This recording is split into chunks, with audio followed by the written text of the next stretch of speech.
Olá, olá, personas! Bem-vindos ao Série Stowcast.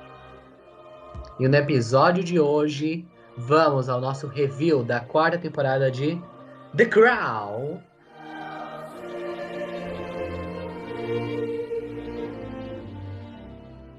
Eu sou o Frâncio e devo lembrá-lo outra vez da importância de forjar o seu destino. Eu sou o Osmio e as folgas não me dão prazer. Eu sou o Silício e o sofrimento é o preço que pagamos pelo amor.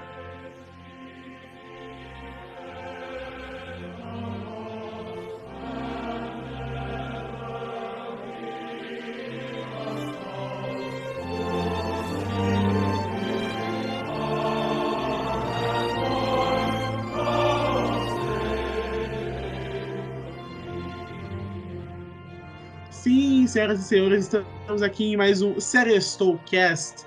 Dessa vez, falando sobre a quarta temporada de The Crown, série da Netflix. Então, vamos começando o nosso excelentíssimo programa.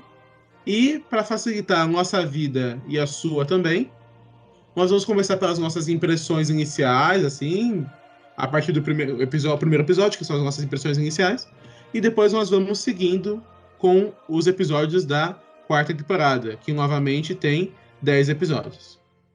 Então, o primeiro episódio é o episódio de nome Guarda-Costas. E segundo a Netflix, Elizabeth recebe a primeira mulher a ocupar o cargo de primeira-ministra, bastante primeira. E Charles conhece Diana Spencer. Um ataque provoca uma tragédia na família real. Essa temporada, na minha visão, a gente pode resumir no relacionamento entre o Charles e a Diana, na transformada, na modificada na visão da empatia que a gente tinha pelo Charles, que acabou, né? E aí, por tudo que ele fez com a Diana e toda a falsidade dele. E pelo governo da Thatcher, que começa no começo da temporada e termina no final. E todos esses elementos já estão presentes, inclusive, no primeiro episódio. Todas essas tramas já começam dentro do primeiro episódio.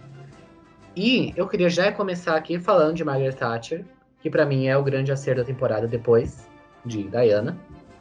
E o primeiro encontro dela com a Elizabeth, para mim foi perfeito, muito bom. Que a Elizabeth pergunta: eu sempre tive o interesse de descobrir quais são os gabinetes.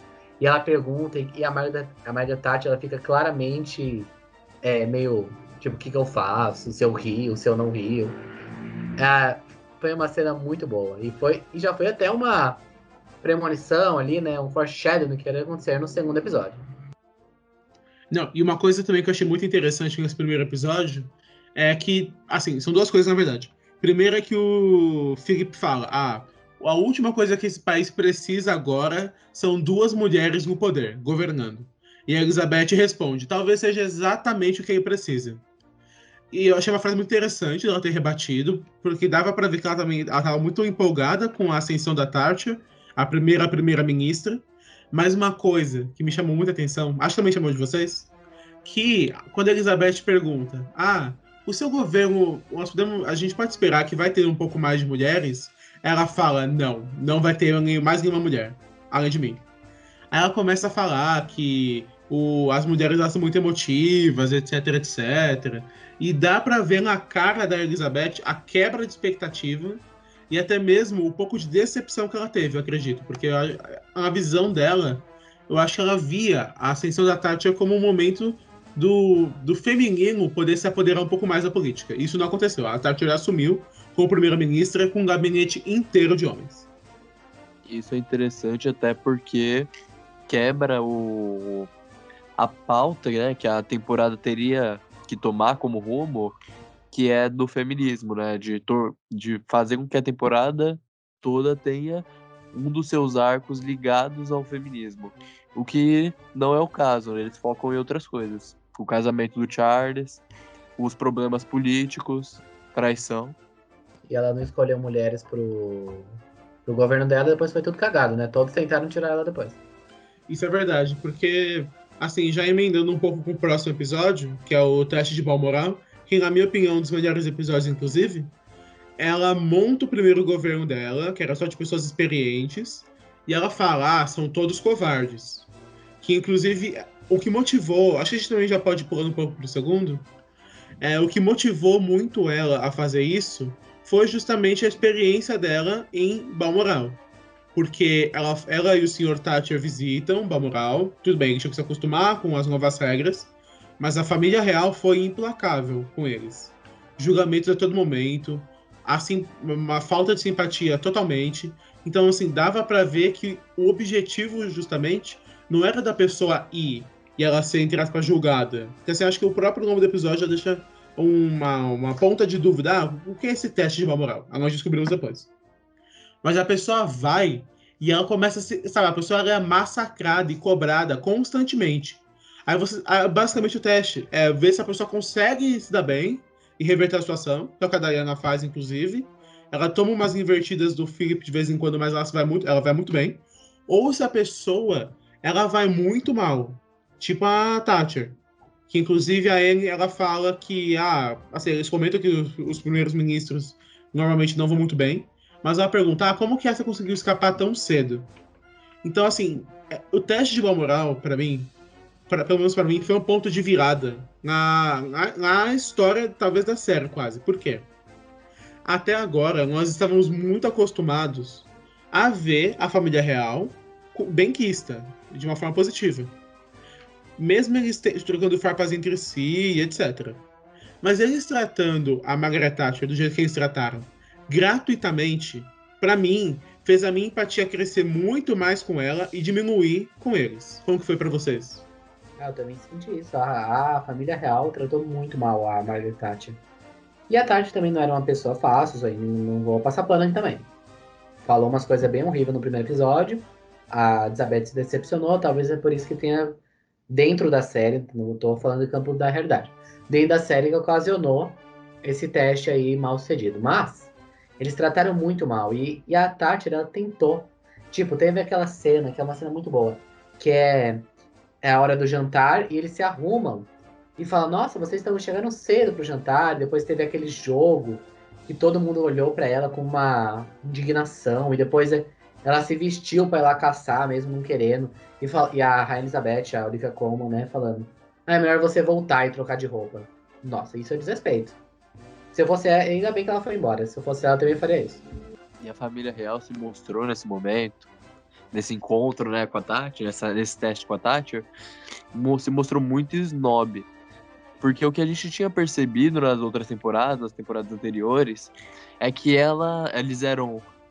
eles pareciam, entre aspas, humildes, mas isso era o relacionamento das pessoas da coroa entre si.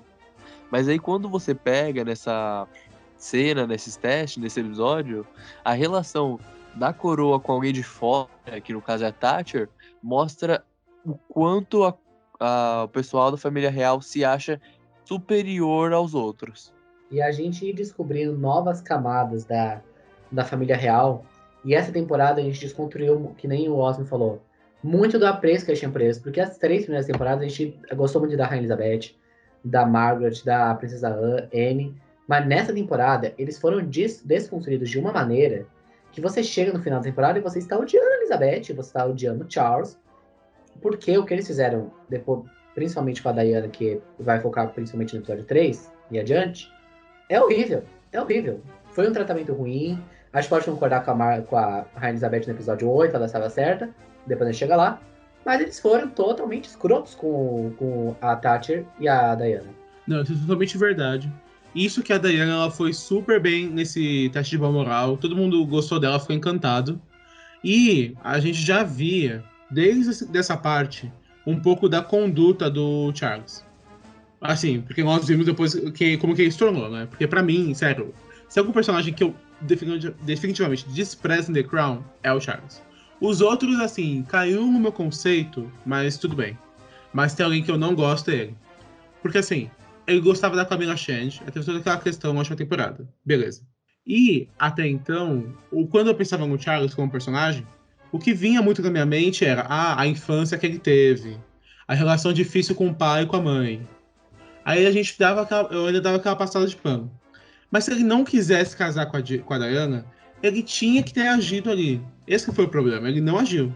Ele foi passivo. Tá, tudo bem. A Elizabeth, o Charles não davam, e o Philip não davam tanto espaço para ele falar. Mas, por exemplo, mais pra frente, ele toma coragem, faz um discurso até, escreve discurso, isso é mostrado em cena, para falar para eles. Por que ele não fez alguma coisa parecida nesse momento antes? A minha teoria é que ele decidiu se casar de uma vez, porque aí ele se livrava do problema que é a família dele estar pressionando ele para ele se casar e garantir a estabilidade da coroa, do casamento. E porque, pelo que eu entendi, que ele tava sempre procurando assim um par para parar com essa pressão, mas ele nunca teve a intenção de parar de conversar com a Camila, embora ele tenha dito isso no dia do casamento para Diana.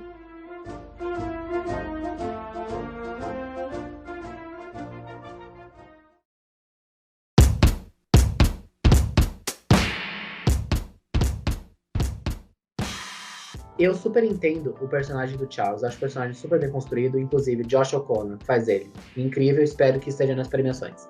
Mas depois, ele é muito babaca. No episódio 3, quando ele faz a Camila Parker Bowles conversar com a Diana, gente, aquela cena chega a ser uma vergonha alheia. Eu senti a pressão da tela.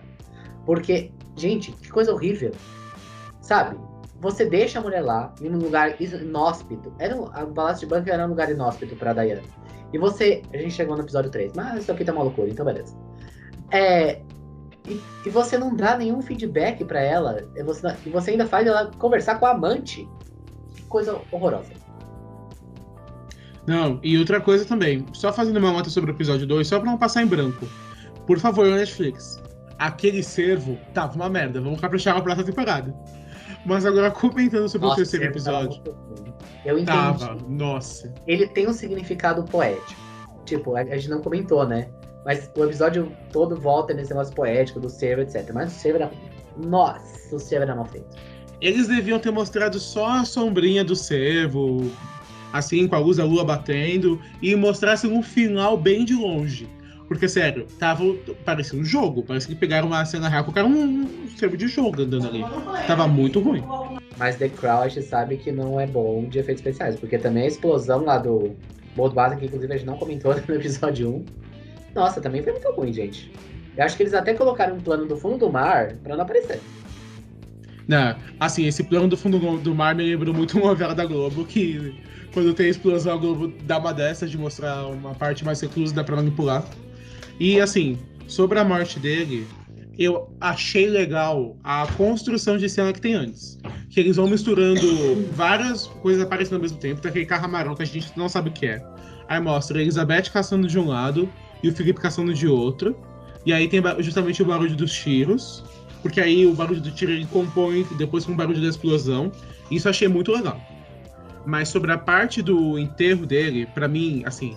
Dos enterros que The Crown dá muita ênfase, que ou são pessoas importantes ou tem alguma ênfase para a história, para mim esse foi o pior, sinceramente. Nós tivemos o do Churchill, do pai da Elizabeth, foi muito bom, na primeira temporada. Tivemos o do Churchill na última, foi muito bom. Até do Edward, que é o tio nazista, foi bom. E complementando, quando depois mais pra frente que o Charles vai esquiar e morre um amigo dele, aquele enterro pra mim foi melhor do que do Charles Dance, do que do Lord Mountbatten. Porque, sinceramente, misturar a parte do enterro dele com o discurso do Ira não foi lá. Então, não é que o enterro foi ruim. Eu acho que ele não teve tanto holofote quanto os outros, né, que você comentou. Não que fosse algo tão impactante, porque o episódio não rodava nisso e não tinha muita associação, uma associação boa pra fazer nos outros episódios, pra colocar um enterro como uma pauta interessante. Então esse que eu acho que foi um dos problemas meus com a temporada, de que, por exemplo, aconteceu esse negócio do Ira no primeiro episódio, mas depois ele não tem impacto. E se a gente vê a história, a gente sabe que a Margaret Thatcher lutou muito contra o Ira. E depois eu mostrar, eu acho um serviço. Até o próprio Charles Dance, ainda bem que ele tá em Mank, depois a gente comenta sobre isso. Quando tiver essa Aristocast de Mank que vem por aí. Mas, tipo, ficou meio vazio. Ele morreu, teve uma cena ali edificante e acabou. Poderia ter pincelado mais durante a temporada o Ira. Eu concordo plenamente, porque o personagem dele era muito importante pro Charlie, justamente. Não foi citado também. Acho que pelo menos isso devia ter sido feito. Do Ira, tudo bem, porque assim, The Crown, assim, em eventos históricos, deixa a coisa muito mais focada em um episódio só do que distribuir. Mas eu acho que essa parte do personagem, por influenciar muito o Charles, que teve muita evidência, devia ter sido citada mais alguma vez.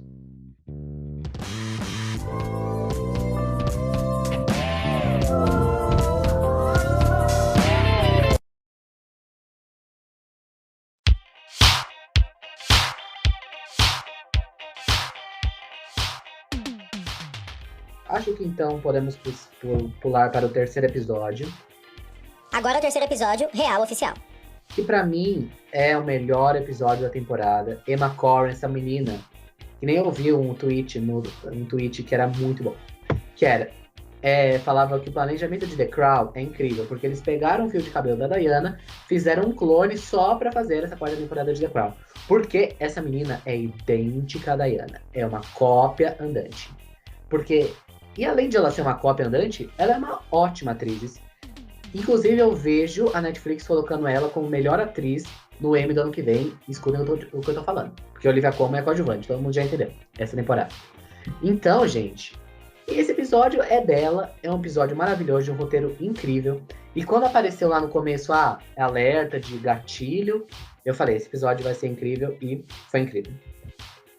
E essa sósia da Diana é tão parecida que, tipo, quando eu tava assistindo, passavam outras pessoas e viam ela na televisão e falavam, essa aí é a Princesa Diana? E aí, tipo, é muito parecida, confunde com a real muito fácil. E eu também achei esse terceiro episódio muito bom, também achei que foi o melhor. Inclusive, eu dou ênfase a uma cena, que é a cena que a Elizabeth faz o discurso no final do episódio, logo antes do casamento pro Charles, dizendo que ele tem que se casar pelo dever, dando exemplo lá da bisavó e tal. E dou ênfase pra essa cena, porque essa cena eu acho que ganhou o episódio. Uma parte também que eu acho que merece destaque é que mostra que, assim, o carinho que as pessoas tinham pela Diana influenciou ela positivamente. Não era só, tipo, elas gostam dela, whatever. Essas pessoas que mandavam presentes e cartas por um tempo foram a única companhia que ela tinha na vida, porque ela ficava isolada naquela parte do palácio. Ela procurava a Elizabeth para falar, não conseguia. Ela tentava falar com o Charles, não conseguia. Aí uma hora ela ficou tão sozinha e tão isolada que nem mesmo todo esse carinho do mundo inteiro foi o suficiente, e ela foi encontrar a Camila. Mas as cenas dela, assim, sozinha, recebendo os presentes, ficando feliz, ficando emocionada, foi uma parte muito positiva. Nossa, e depois ela se afundando em comer, e ela não podia ficar mais gorda, mudar a aparência dela, porque inclusive teve uma passagem real que tá no documentário dela, que é com as próprias palavras, que ela engordou um pouco, e o Charles, da vida real, falou pra ela, nossa, você engordou um pouco, né? E isso não tá na série. Isso é o que ela fala no documentário dela. E isso que causou, mesmo que ela na vida real, ela já praticava bulimia antes, ela parou depois que casou com o Thiago, no começo do casamento, e voltou depois que ele falou isso. E essas cenas que mostra os distúrbios alimentares dela, elas são horríveis, são muito pesadas.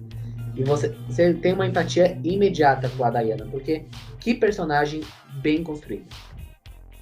Fora o fato de que todo o povo gostava dela também, né? Todo o povo comum. Do mundo inteiro. Isso é verdade. Então vamos falar de cadê o vestido cancelador de séries? Mais tempo na tela. Um take só, minha gente. Que isso? Isso é verdade. Deviam ter mostrado o casamento deles. É caro. Mas as pessoas estão pagando assinatura. As pessoas assistem pra isso. Elas querem cenas bonitas. Deviam ter mostrado. A parte do casamento mesmo na vida real, ela falou que não obedeceria o marido, etc. Se encaixa muito com o que a Diana é, ela não segue os padrões, isso ficou bem claro já. Então, perderam uma oportunidade muito grande e aumentar a empatia que o público tem com ela e ajudar mais ainda na narrativa. Então, foi um erro. Infelizmente, deviam ter mostrado. Mas eu acho que agora podemos seguir, então, para o 4º episódio.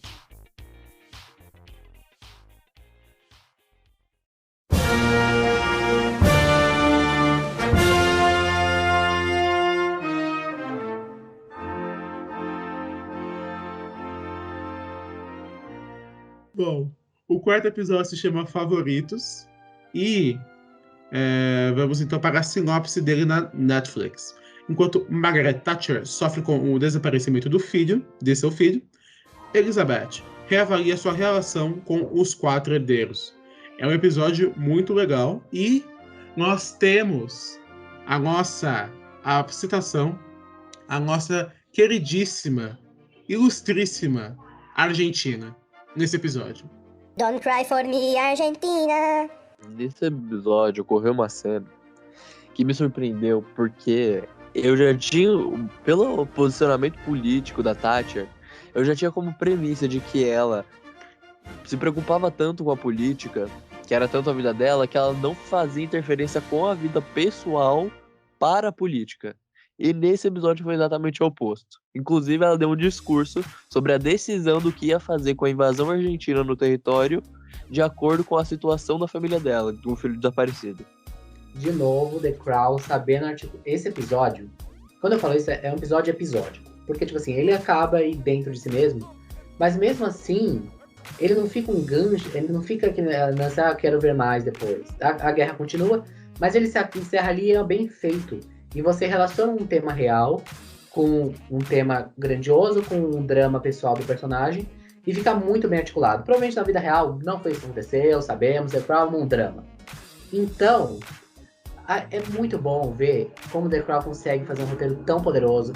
E Margaret Thatcher, tenha certeza, Gillian Anderson já está com ele ano que vem na mão, não tem como tirar. Essa mulher é incrível. Quem assistiu em legendado e na voz original sabe quanto ela mudou a voz dela. Não. Você não venha criticar a dublagem aqui, que eu e o Silício vamos atacar. Mas, não venha, não. Gente, assistam só uma cena da Margaret Thatcher legendado, com a voz original. Vê a voz dela, a da Gillian Anderson, em The Crown, e vê ela numa entrevista. A voz é totalmente diferente. E a postura também. Não. Ó, eu concordo, é muito bom. Já vi ela em outros papéis. Mas não critique aqui a dublagem. Não me faça uma mercada dessa. Não, tô criticando a dublagem. Tô falando tá criticando. Tá criticando. Não tá seguindo criticando a dublagem? Não, gente, não tô criticando a dublagem. Tá. Não tente me cancelar. Pessoas fãs dos... Eu vou ajudar o editor aqui pra economizar essa interseção do editor. Pessoas fãs de dublagem, unam-se contra o Silício. Contra o Silício, não. Contra o França. Unam-se contra o Silício, pode ser. Isso foi um ato falho. Isso foi um ato falho. Unam-se contra o França. Mas seguindo agora sobre o episódio, eu gostei muito dele porque, justamente concordando com o que o Silício disse, ou foi o França, eu esqueci agora, alguém disse isso, que ela liga, acho que foi o Silício, enfim, seguindo, que ela justamente, é uma das exceções que ela envolveu política com família, ela só começa a se envolver mesmo com a guerra pelas Malvinas, contra a Argentina, ou Falklands, se você quiser, quando o filho dela volta. Porque antes disso, estavam indo os relatórios. Um pessoal aportou lá. O que você vai fazer? Nada, tô ocupada. Estão fazendo aí. O que você vai fazer? Nada, tô ocupada. Aconteceu outra coisa. O que você vai fazer? Nada, tô ocupada. Aí só depois que as coisas do filho melhoraram, é que ela começou a agir. E sobre a guerra, sabemos que ela não acaba aí, justamente. Ela acaba no 5º episódio, as últimas situações. Mas assim... era uma guerra muito improvável da Inglaterra ganhar, porque você que por acaso não sabe o que são as Malvinas, pesquisa no Google Ilhas Malvinas. E também pesquisa guerra pelas Ilhas Malvinas. Você vai ver que o que a Inglaterra tinha que fazer? Eles tinham que lançar os porta-aviões, e etc, etc. Aí um lugar no meio do mar, eles podiam reabastecer, etc. Depois eles podiam atacar. E é importante falar, a Grande Guerra foi guerra aérea. E eu falei isso, inclusive, na parte de expectativa, eu repito agora. A Argentina tinha meia hora de domínio dos céus. A Inglaterra tinha 5, 6 minutos. E mesmo assim, graças a essa mulher que foi atrás, lutou por isso, os ingleses ganharam. E que jogada inteligente, porque isso subiu com a popularidade dela. Nós vamos ver isso depois. Essa grande reviravolta, inclusive, é falada na série, né? Que tudo que estava previsto para que a Inglaterra perdesse essa guerra e por causa da Thatcher, da insistência dela, ganhou. Mas essa decisão de guerra também foi surpreendente, né? De acordo com o que estava acontecendo na vida pessoal dela, dessa interferência, porque a Argentina, sendo estatisticamente mais promissora a ganhar essa batalha, estava se oferecendo a resolver isso diplomaticamente, enquanto a Thatcher simplesmente decidiu optar pela guerra. Desculpa seguir, isso deixa eu complementar o que você está falando aqui. É porque isso não foi mostrado na série. A nossa querida Margaret Thatcher chegou a ameaçar, isso é muito surreal, porque é argentino, então a gente acha engraçado. Mas ela chegou a ameaçar jogar uma bomba nuclear em Mendoza, que é a segunda maior cidade da Argentina. Então por isso que ele estava com o rabo entre as pernas. Isso aí quebraria a personagem em The Crown. Mas não me recordo, foi nesse episódio que teve aquela conversa entre a Thatcher e a filha dela?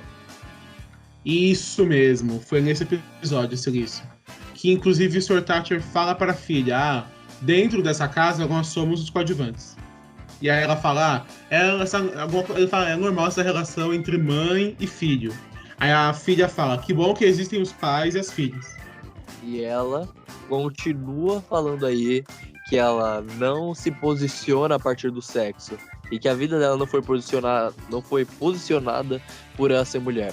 E que isso também não deixou ela ser mais difícil, porque a relação com o pai dela, a relação difícil que ela tem com a filha, segundo o discurso que ela deu, é que não está ligado à relação difícil que a Thatcher teve com a mãe dela, mas sim a percepção dela da fragilidade do sexo feminino que a Thatcher mostrou ter na série, ter essa visão.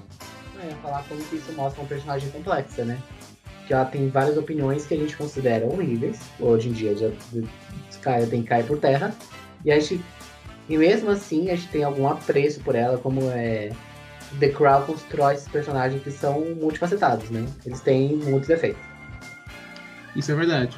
Mas a gente também tem que comentar nesse episódio 4 sobre a parte da narrativa que o Philip e Elizabeth, que a Tati ela fala que meu filho favorito sumiu.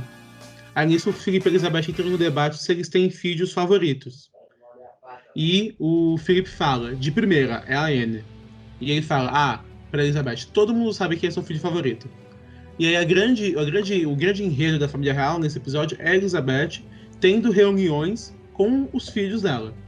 E assim, eu não sei se foi pra vocês também. E assim, pelo menos pra mim, quando ela se reúne com o André, que ela faz inclusive nesse episódio do Duque de York, na hora eu soube que era o filho favorito dela.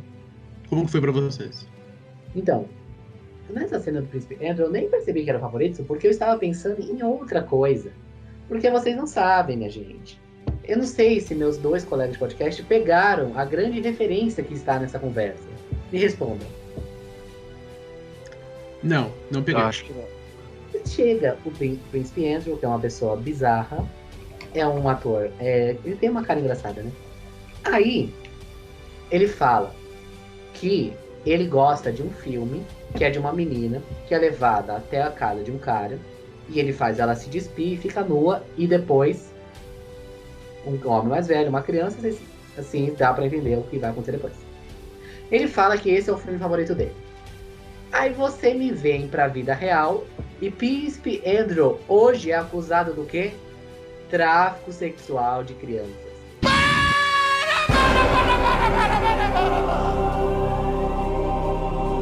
Meu Deus do céu! Fica aí a referência que Peter Morgan colocou em The Crown. O que vocês acharam? Meu Deus do céu, nunca fazia essa analogia, eu não sabia disso. Plot twist. E eu já digo que já dou meus parabéns ao Peter Morgan. Para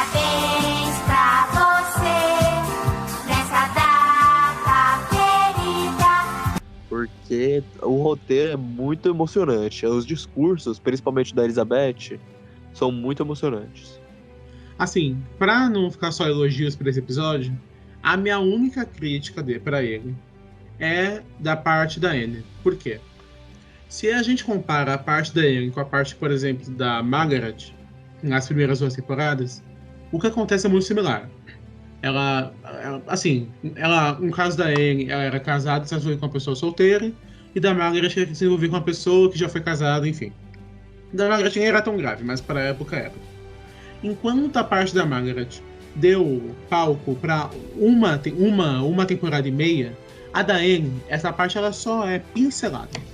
Assim, tudo bem, a Anne não é uma personagem muito importante, mas eu achei um pouco estranho, porque a personagem ela tava tão emotiva, mas nessa hora a Elizabeth ela parecia que tava entrevistando ela, sabe? Então, assim, desse episódio a única parte que eu não gostei tanto foi da Anne, por causa disso. Assim, eu entendo o seu ponto, mas eu não tive essa sensação. É porque eu achei que a Elizabeth realmente ela tava passando por ali. Para todos os filhos, sabemos que esse vai ser a M-Tape de Olivia Colman, caso for indicada, acho que não vai ser. Então, assim, eu entendi que era mais ou menos uma entrevista. Quão fria ela era mais ou menos uma entrevista com um estranho que ela tava fazendo, entendeu? Mas pensando agora, ele também ficou meio jogado de lado mesmo. Porque a única cena que foi de fato voltada pra ela, que nem foi totalmente pra ela, foi no começo, no primeiro episódio, quando ela tava quase desistindo de competir. E essa foi a única temporada. Então agora eu mudei. Vou criticar, me convenceram. Achei ruim também, gente. Verdade, ela merecia um desenvolvimento melhor. Inclusive, cortaram uma parte da vida dela que ela sofreu uma tentativa de sequestro e ela mesma enfrentou e não foi sequestrada. Fica aí a curiosidade que The Crown não contou. Mas assim, de forma geral, foi um episódio positivo. Vamos seguindo então para o nosso 5º episódio. Mentira! O programa está sendo encerrado nesse momento. Esperamos vocês na semana que vem com a continuação para os outros 6 episódios faltantes. E vamos criticar mais! Êêê! Se você sentiu falta de crítica, se prepare que semana que vem vai ter quebra-pau, porque tem muito a debater ainda. E se você não gosta de crítica, dane-se. Saia do canal. Que Tchau! absurdo! Não, olha, você vai arrumar haters pra você, olha isso.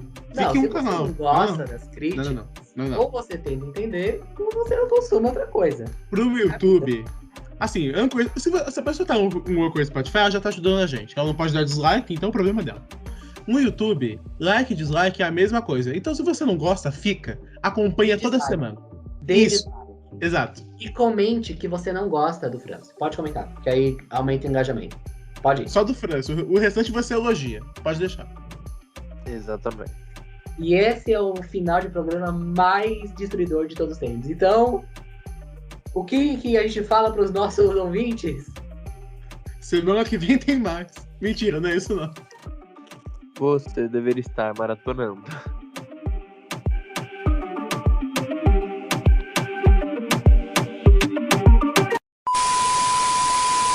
Então vamos começar. 3. Gravação pendente. Que mais não é pendente? Eu já iniciei a gravação. Eu sei. Você gosta dessa tradição, né? Vamos lá. É que é mais fácil que a gente vai lembrar, tipo, o Quase Cash foi banido do YouTube. Que é outra mentira. Que mentirada. Quase foi banido, tá bom. Eu sou mais mas eu não é essa frase. Por que eu fiz essa voz? Não me perguntem. É só pra fazer a ponta mesmo, tá, gente? Tô dando maluco. Deixa eu. Eu quero fazer uma voz longa. Exato. Nossa, o programa acaba assim, atropelado, sem freio, sem nada. Ainda critica quem tá escutando gratuitamente.